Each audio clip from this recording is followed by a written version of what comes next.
Now, the important question of the day: why reconcile? Why is this so important? Why do we need to do this as a country, as people, as Canadians, as First Nations, Indigenous people? Why? Why do we have to do this? At this, I know my answer. And the most important thing is that you know your answer. Answers are going to be different. People are unique, people are individuals, and that's okay. But you need to know why this is important to you. So I invite you to pause the video right now and take a second to write down your answer. Why reconcile?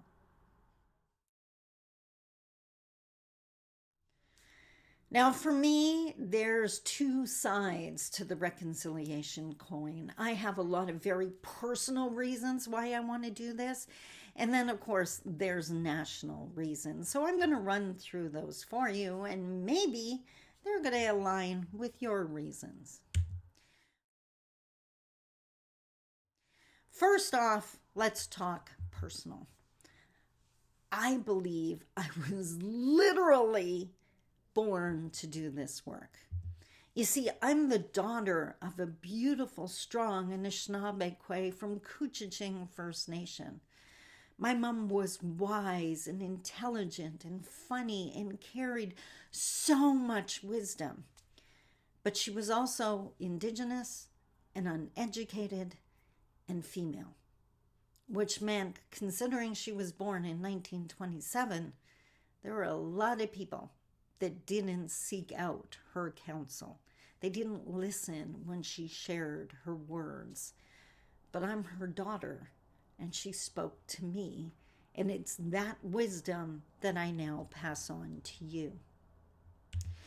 But I'm also the daughter of a beautiful, amazing, empowering, funny, intelligent Frenchman from Saint-Jérôme, Quebec.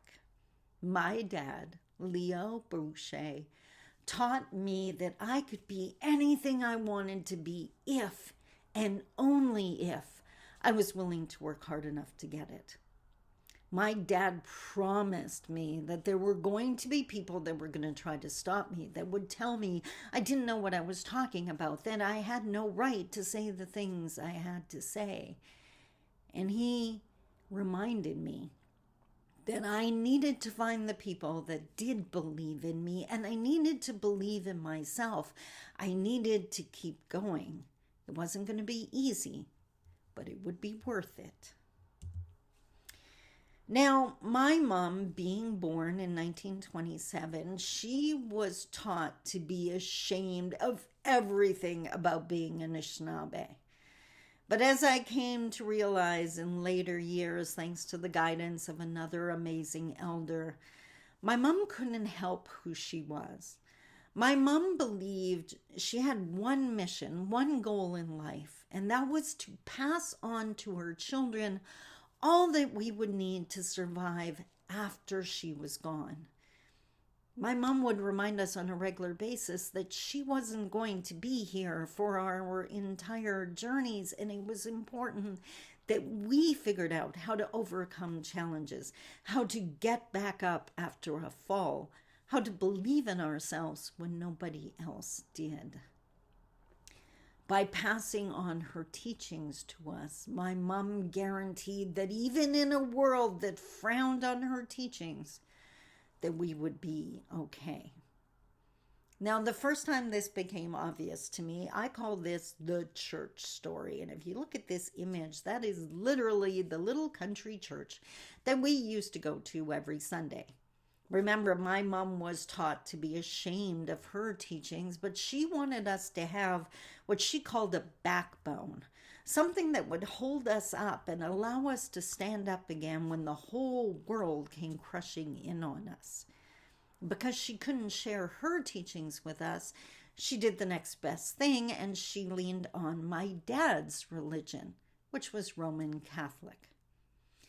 But as I said, Mom could not help being who she was. She didn't announce, "This is a teaching." She would just simply tell us stories or remind us of things. And the earliest one I remember played out every Sunday on the steps of this little country church. You see, just before me and my brothers would walk in, the same thing would happen every Sunday. My mom would stop us and get us to look her in the eyes. You know how parents do with their kids when you really want them to listen. She would always say the same thing. When you go inside and the man at the front starts talking, if he says something and the little voice in your head goes, wow, yeah, that makes so much sense, then you take that and you keep it and you use it. That was meant for you. But if he says something and the little voice in your head goes, what? Leave it here.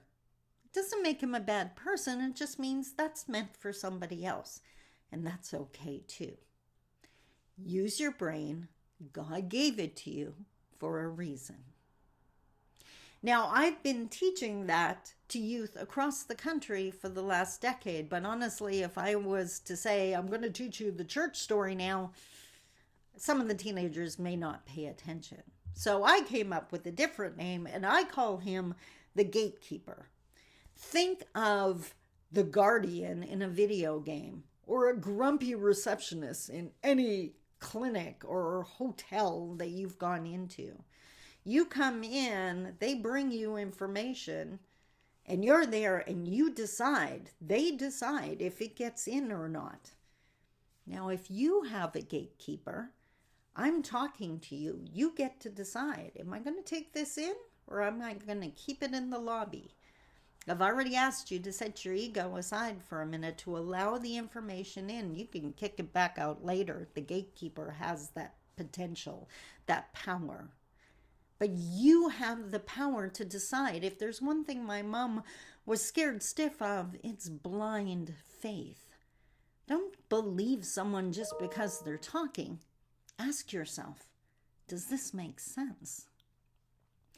I've been using my gatekeeper my entire life, and it was my gatekeeper that may help me to realize, even at the young age of 5, which is how old I am in this little picture sitting next to my dad, that the world treated my dad differently than it treated my mom. If my dad walked into a store, the manager there would, "Hi, Leo, how are you?" But if my mom walked in a little too far behind my dad, or God forbid, walked in by herself, she'd often get met with a scorn unless the person knew her. I knew how amazing my mom was.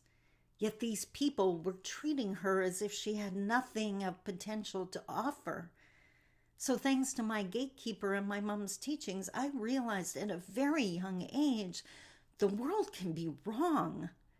Their opinion of you can be absolutely wrong. So if you hear nothing else today, please remember that. If someone's telling you you're not worth that new job or that investment, they could very well be wrong, especially if they don't know you.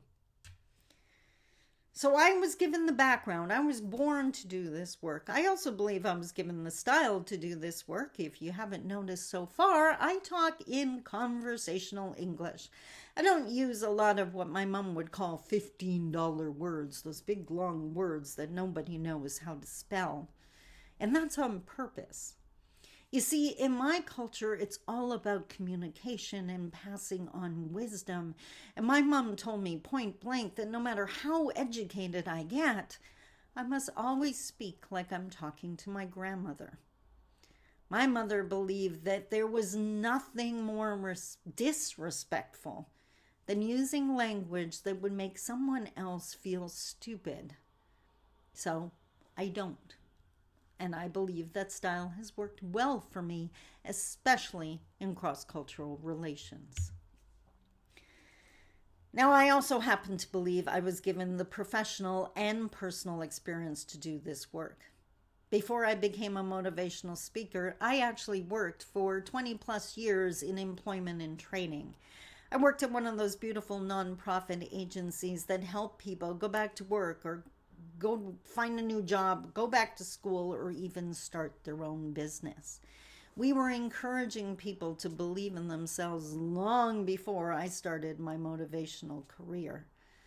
And personally, I'm a 10-year domestic abuse survivor.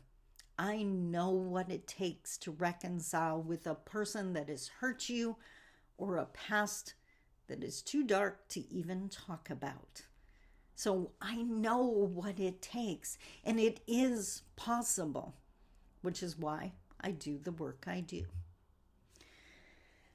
Further, and even adding to that, I believe I have the responsibility to do this work because you see, it's an Anishinaabe teaching, an Ojibwe teaching that with a gift comes responsibility. Wisdom and knowledge are useless unless shared. I know this stuff, but if I were not to share it, it's not going to help anyone else. And that's again why I do the work I do. And if that wasn't enough, the icing on the cake, I live in Thunder Bay, Ontario, a city known nationally for its anti-Indigenous racism. So I just figured this is a perfect place for the path to start. Now, on a national level, and I hinted about this earlier on, I really felt there needed to be an Indigenous lens, an Indigenous perspective added into the conversation.